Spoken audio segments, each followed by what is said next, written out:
along the lines of what we also have clarity on as of less than a week ago, since the last time we were live, David Njoku is off the free agent market. He has been signed. Jeff, we knew this was maybe the direction that he was heading, out of Baltimore. A lot of folks in your mentions, I'm sure, were all over this idea of bringing the former Brown to Baltimore. Instead, he goes to the Chargers on a 1 year worth up to $8 million after 9 years with Cleveland. Your thoughts? Yeah, I mean, look, I think they were intrigued by the idea of adding him, but they were focused on getting younger at the position, getting younger and faster at the position. And he was sort of a backup plan if the draft didn't go the way they wanted. But it never hurts to bring in a guy and take a look. I said this last week when we were talking about it. I didn't really see, again, a reserve to that tight end who's not going to play special teams. You got all these pass catchers. You brought in 2 new receivers. You brought in 2 new tight ends. Like, just do the math. You can't keep 5 tight ends, right? And you signed Smythe for a reason, for a certain role. You drafted the other 2 guys, Cuevas and Hibner, and Mark Andrews isn't going anywhere. So, to me, he struck me as a luxury item and a guy you bring to training camp. And if he looked great, okay, great. He's going to be a good piece for you. But I did not see that one as a necessity. Again, we're at the stage of camp where we're all in Cole Jackson mode. Bring us everything. Like, we can't. I was going to throw Taysom Hill out. What do we think of Taysom Hill?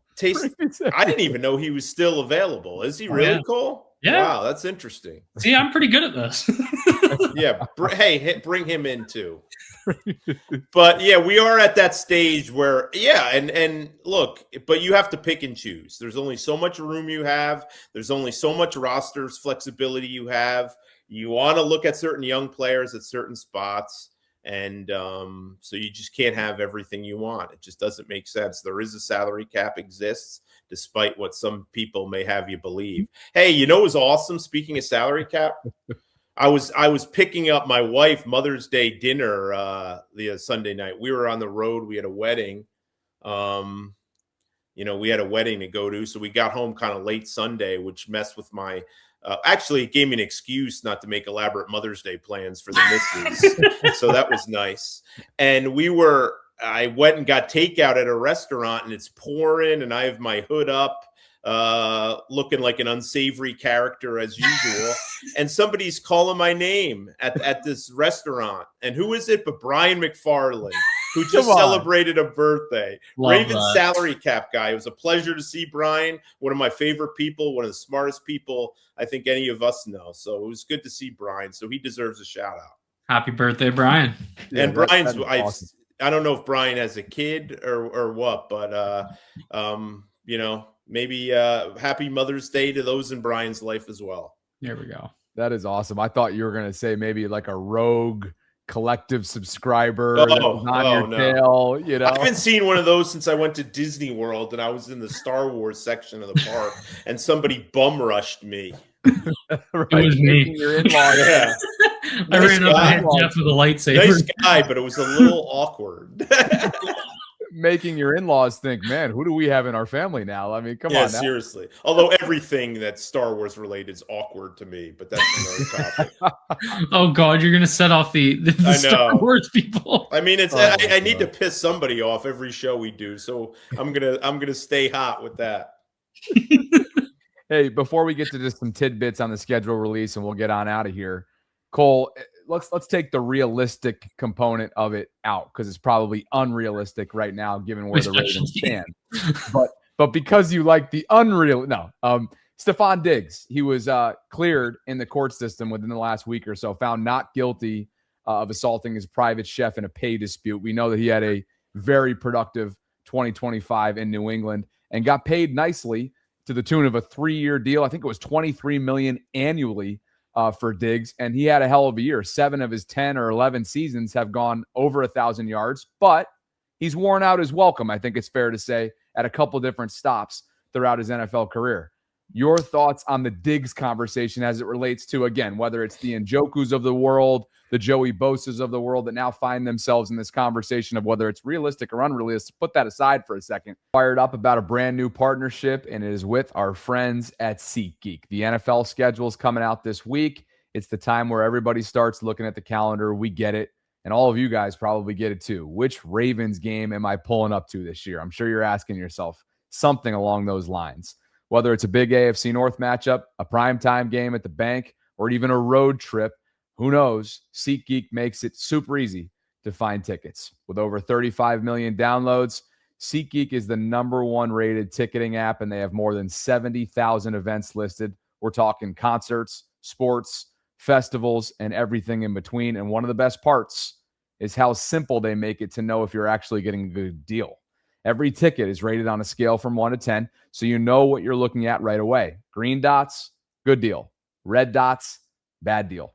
So when you're trying to get into a Ravens game without overpaying, SeatGeek has your back. And every ticket is backed by their buyer guarantee, so you can buy with confidence.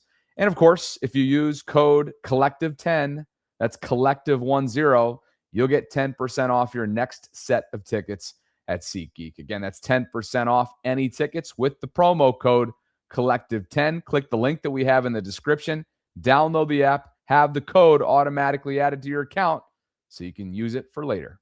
Appreciate you, SeatGeek, and welcome to the Collective. Your thoughts on the player? I think if the Ravens want to go with a veteran wide receiver, bringing back a guy like DeAndre Hopkins makes a little bit more sense. From a skill set perspective, I think there's certainly an argument for Stefon Diggs' skill set. I think it makes some sense. I think if you look at some of the things that you saw in Declan Doyle's offense last year, I think it makes sense with Stefon Diggs' skill set. If they're going to go 11 personnel heavy, having a wide receiver who can play in the slot, work the middle of the field, that all makes sense. But it just doesn't scream Ravens move to me to bring in a guy that is seemingly never happy.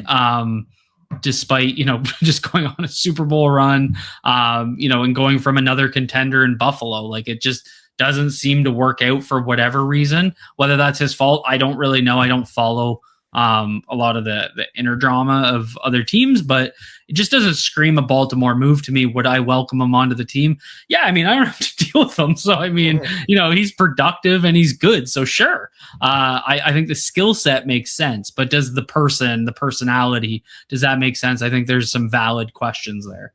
Trusted, is he back with Cardi B? Apparently at the foundation event for Mother's Day over the weekend, they were seen together, and yes, the answer looks like yes. Oh, that's great to know that those kids are doing well.